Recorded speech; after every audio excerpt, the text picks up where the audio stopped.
안녕하십니까? 희망과 용기 주는 사람 공시법 강의하는 김민석입니다. 자, 오늘은 우리가 등기법 개정사항, 이번 2월 4일 날 등기법 개정된 게 있거든요. 그래서 그거에 대해서 보겠습니다. 저는 법이 개정이 되면 고맙습니다. 왜냐하면 문제가 이게 출제될 수 있는 것들이 딱 부각이 되고, 그리고 이제 책에서 이게 좀 이렇게 수정할 사항들이 생기니까 아무래도 이게 그 수험 준비하는데 유리하거든요.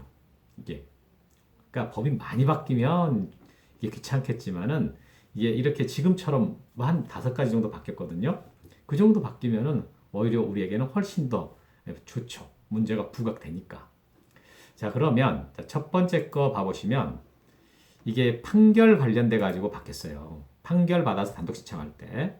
그래서 기존 규정은 판결에 의한 등기는 승소한 등기 권리자 또는 등기 의무자가 단독으로 신청한다 이렇게만 돼 있었는데, 이게 개정된 거 봐보니까 자, 등기 절차 이행 또는 인수를 명하는 판결에 의한 등기는 승소한 등기 권리자 또는 등기 의무자가 단독으로 신청하고, 여기까지는 사실 기존에 있는 규정이랑 거의 차이가 없습니다. 그래서 판결에 의해 가지고 승소한 자가 단독을 한다 이랬으니까. 근데 여기서 앞에 이제 이행 또는 인수라는 말이 들어갔거든요. 이 말이 들어간 것은 이 이행이라는 말은 승소한 등기 권리자가 신청하는 거랑 관계가 있고, 인수해라, 넘겨가라 그 말이잖아요. 그건 승소한 등기 의무자가 신청하는 거랑 관계 있는 겁니다. 여하튼 이건 기존에 있는 규정이랑 큰 차이가 없는 것이고, 그 다음에 있는 거 이게 새로 들어온 거죠. 공유물 분할하는 판결에 의한 등기는 등기 권리자 또는 등기 의무자가 단독으로 신청한다라고 했습니다. 그러니까 기존에 이 공유물 분할 판결에 따른 단독 신청은 이게 형성 판결이지만 단독으로 할 수 있다 그래가지고 등기 예규에서 허용해 줬었거든요. 우리 등기법 규정에는 없었습니다. 근데 얘가 이번에 등기법으로 들어온 거예요. 그래서 이제 원래 이 공유물 분할 판결이 출제가 된단 말이에요. 정답으로 들어간 적도 있었고, 근데 이렇게 아예 규정으로 들어왔기 때문에 이게 출제 가능성이 높다. 그럼 여기 출제 포인트는 뭐냐라고 할 때, 이게 승소한, 이행 판결에서는 승소한 권리자나 의무자가 할 수 있는데, 여기 공유물 분할 판결은 승소한이라는 말이 없어요. 그래서 승소했든 패소했든 원고든 피고든 이 공유물 분할 판결을 받으면, 그러면 권리자나 의무자는 단독으로 신청할 수 있습니다. 이게 포인트예요. 승패 관계가 없다라는 거지. 자, 이렇게 됐고, 그 다음에 두 번째 개정된 것은 이게 이제 합병이랑 관계가 있습니다. 합병. 제가 여러분들 그 우리 토지 합병 관련돼서 설명할 때 지적법에서요. 이게 용의권만 있을 때는 합병이 되고, 용의권 외의 등기들이 있으면 합병 안 되고, 예외가 딱 하나 있다. 같은 저당권. 이렇게 했잖아요. 이게 지금 그거거든. 그래서 합필하려는 토지에 이런 등기가 있을 경우 등기할 수 있습니다. 그래가지고 이게 소유권 어차피 문제가 안 돼요. 그래서 지상권, 전세권, 임차권, 승역지 지역권 다 용의권이죠. 용의권 있을 때 합병할 수 있고, 그 다음에 합필하려는 모든 토지에 있는 등기 원인과 그 연월일과 접수번호가 동일한 저당권, 이런 합병할 수 있다. 그러니까 용의권 있으면 합병할 수 있고, 그리고 이제 용의권 아닌 것들이 있으면 안 되지만 예외는 딱 하나, 동일한 저당권, 이렇게 했단 말이에요. 근데 요번에 이 개정 후에 이거에다가 하나가 더 추가된 겁니다.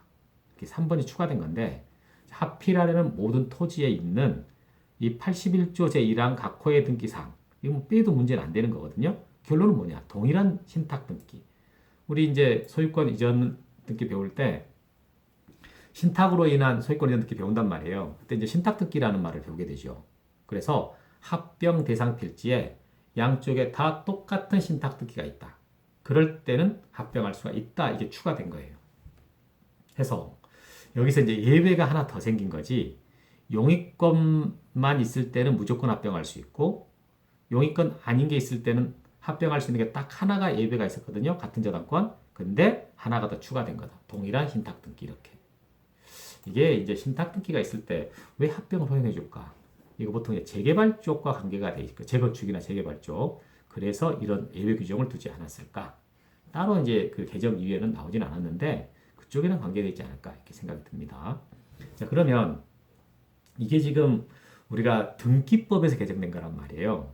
그럼 이게 지적법하고도 관계가 돼 있냐? 그렇습니다. 등기법에도 지금 이 합병요건 나온 이 규정이 지적법에도 그대로 있거든요. 그 지적법에도 이게 추가가 돼요. 이거.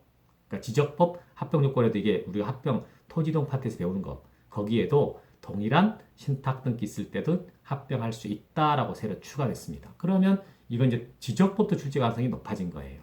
합병 요건에 대해서 묻기가 더 좋아진 거지. 이렇게. 자, 그러면 지금 봤던 이 내용이 지금 토지와 관련된 내용이었단 말이에요. 그러면 건물도 합병할 수 있어요. 건물도. 그러니까 건물도 토지처럼 합병이 가능한데 똑같은 말이 추가가 된 겁니다. 여기서. 세 번째 규정. 그러니까 이 건물에는 용익권만 있을 때 합병할 수 있단 말이에요. 왜 거긴 지상권 지역권이 없냐라고 했을 때 지상권 지역권은 토지에만 설정할 수 있지 않습니까? 건물에다 설정할 수 있는 용익권은 전세권과 임차권밖에 없어요. 이거 하고 동일한 저당권이 있을 때 합병 가능했었는데 그런데 이게 하나가 더 추가된 거지. 더 추가된 게 동일한 신탁등기. 그러니까 동일한 신탁등기가 건물 등기가 있든 그러면 건물 합병할 수 있어요. 합병할 수 있어요. 토지 등기가 있든 그럼 토지 합병할 수 있어요. 이거 등기법 규정이잖아요. 지적법에도 이 규정이 그대로 적용됐다고. 그래서 합병 요건이 건물로 출제가 되든 토지로 출제가 되든 지적법에서 출제가 되든 등기법에 출제가 되든 다 추가된 거죠. 전부 다 동일한 저당권이 동일한 신탁 등기 있을 때는 합병할 수 있다라는 게 공통으로 다 적용된다라는 거 이게 핵심입니다. 자, 그다음 이제 임차권에서 이게 임차권 관련 규정인데 이게 그 종전에 되게 이상하고 좀 했던 게 하나가 있었어요. 왜냐하면 우리가 임차권 등기를 할 때 꼭 써야 되는 그 사항 중에 차임만 있었거든요. 차임. 차임이고 보증금은 임력사항이다. 그런데 이 용익권을 등기할 때는 공통으로 기록돼야 되는 게 범위예요. 범위. 지상권, 지역권, 전세권, 용익물권 공통으로 다 써지는 게 범위인데 이 임차권에는 범위가 필요사항이라고 규정이 안 돼 있었습니다. 그런데 실제 등기상에 등기를 할 때 임차권 할 때 범위를 기록을 했거든요. 그래서 이번에 개정상에 이 범위를 아예 규정을 넣어준 거예요. 그러니까 이게 논리적으로 맞거든. 그리고 실무에서도 맞고 법에만 없었던 거예요. 근데 이번에 이 개정법에서 이제 임차권의 필요사항으로서 범위를 명시를 해준 거죠. 그래서 이거 기록상, 필요 기록사항이 종종 시험에 잘 나오는데 퇴정됐으니까 출제 가능성이 더 높아진 거죠. 그래서 범위가 이제 지상권, 지역권, 전세권, 임차권, 용익권 4개 전부 다 공통으로 들어가는 것 딱 하나 있거든요. 범위. 예, 확실하게 기억하고 있어야 되겠습니다. 다음 이제 마지막으로서 이 가처분 쪽에서 개정된 사항이 있습니다. 원래 이제 가처분 등기할 때 우리 가처분 학생 좀 어려워하는데 자, 등기관이 제1항 신청에 따라서 가처분 이후의 등기 말소할 때 자, 가처분 이후의 등기를 말소할 때 여러분 처분금지 가처분 등기 있다 그래가지고 처분이 금지되는 게 아닙니다. 가처분 이후의 등기들이 나올 수 있거든. 근데 그게 가처분 채권자가 지금 재판을 하고 있는 중인데요. 가처분 채권자가 승소하면 재판에서 이기면 그 가처분 이후에 나온 등기들을 말소할 수 있게 됩니다. 그러면 그 이제 그 가처분 등기 자체 있잖아요. 그 가처분 등기, 이 가처분 등기도 말소가 되는데 이것은 등기관이 직권으로 말소해줘요. 그러니까 가처분 이후에 나온 등기들은 신청을 해서 말소를 하거든요. 그런데 그 가처분 등기, 여기서 말하는 그 가처분 등기는 직권으로 말소합니다. 이거예요. 자, 여기서 이 뒷부분이 새로 추가가 돼서 들어온 건데 그럼 뭐가 추가된 거냐? 가처분 등기 이후의 등기가 없는 경우 그러니까 처분금지 가처분이 있었는데 그 이후에 어떤 등기들이 들어올 수 있다 그랬잖아요. 들어올 수 있는데 이 개정전에는 들어온 경우만을 써놨다는 거죠. 근데 가처분 이후의 등기들이 안 들어올 수도 있지 않습니까? 오히려 안 들어온 경우가 많겠지. 그래서 가처분 등기 이후의 등기가 없을 때 가처분 채무자를 등기 의무자로 하는 권리 이전 등기나 말소 등기 또는 설정 등기말을 할 때에도 같다라는 말은 이렇게 권리 이전 말소 설정 등기 할 때의 그 가처분 등기 여기서 말한 그 가처분 등기도 직권 말소됩니다. 그 말이거든. 그러니까 결론이 뭐냐면 이게 지금 가처분 채무자를 의무자로 해서 권리의 이전 등기, 말소 등기, 설정 등기 이거 했다 그 말이잖아요. 이 말은 가처분 채권자가 재판에서 이겼다는 소리예요. 승소했다는 소리라고. 이 표현 자체가 지금. 그럼 가처분 채권자가 재판에서 이기면 그때 그 가처분 등기 자체에 있단 말이에요. 그 가처분 등기 자체 그것은 직권으로 말소가 됩니다. 이 말이지. 결론. 그럼 결론은 뭐냐? 그 가처분 등기는 어쨌든 간에 직권으로 말소됩니다. 이 말이 결론입니다. 개정상에 추가된 내용도 결과적으로 어떻든 간에 그 가처분 등기는 직권으로 말소가 됩니다. 이걸 말하고 싶은 겁니다. 자, 여기까지가 이번에 우리 개정된 사항 중에서 우리 시험과 관련돼 가지고 출제될 수 있는 그런 내용들입니다.